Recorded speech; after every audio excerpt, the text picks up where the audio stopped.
autorisé? Comment osez-vous nous faire croire à la possibilité de techniques d'extraction qui seraient propres et moins polluantes spécifiques à la France? Vous vous moquez de nous! Devant la colère du peuple, vous essayez de nous rassurer en demandant une mission d'expertise. Mais vous ne nous rassurez pas du tout en donnant cette expertise à des services d'État sans le regard de la société civile. Et c'est le moment ou jamais de demander une expertise après que votre prédécesseur, Monsieur Borloo, ait accordé les premiers permis d'exploration. Ne serait-ce pas de la négligence de votre part ou bien encore de l'incompétence? Ou alors les politiques auraient-ils perdu la tête? Ou alors auraient-ils perdu le pouvoir? Moi je pense que le mal est encore pire. Je pense que nos politiques ont simplement décidé de vendre le mandat du peuple aux multinationales.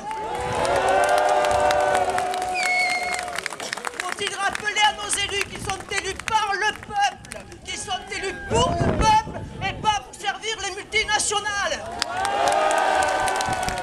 Faut-il rappeler à nos gouvernants actuels ou futurs, quel que soit leur bord politique, que c'est cette société qui pousse toujours à la surconsommation, à la surexploitation de la planète et de ses habitants, à l'exclusion d'un nombre plus grand d'entre nous, que cette société n'est pas viable.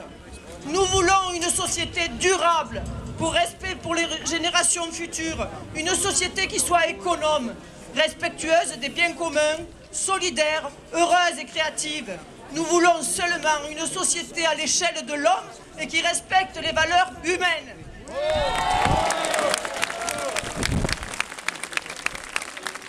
Nous avons le droit et vous avez le devoir, messieurs nos gouvernants, de nous permettre l'accès à une alimentation saine, à un air et à une eau compatibles avec notre survie.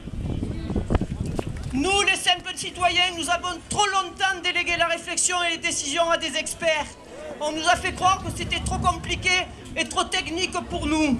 Eh bien, c'est fini. Réveillons-nous et reprenons la commande de notre destinée. Parce que les meilleurs experts de notre vie, c'est nous.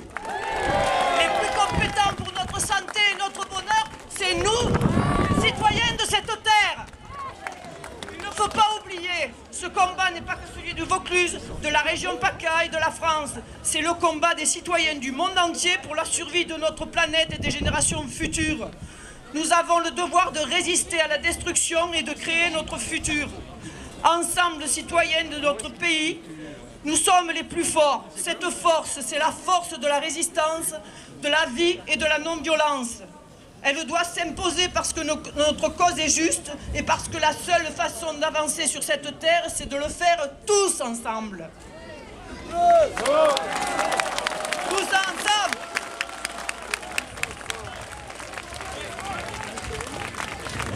Je voudrais partager avec vous les derniers vers du poème Invictus que Nelson Mandela lisait au fond de sa prison.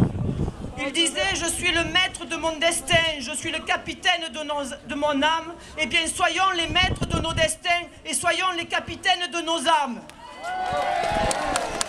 Et je rajouterai les paroles de Stéphane Hessel. « Indignez-vous, créer c'est résister, résister c'est créer. » Eh bien, nous sommes indignés, nous résistons et nous résisterons et nous allons tous ensemble créer notre monde de demain.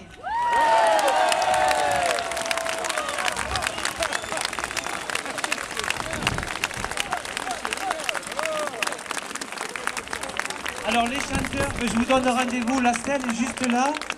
Pour ceux qui le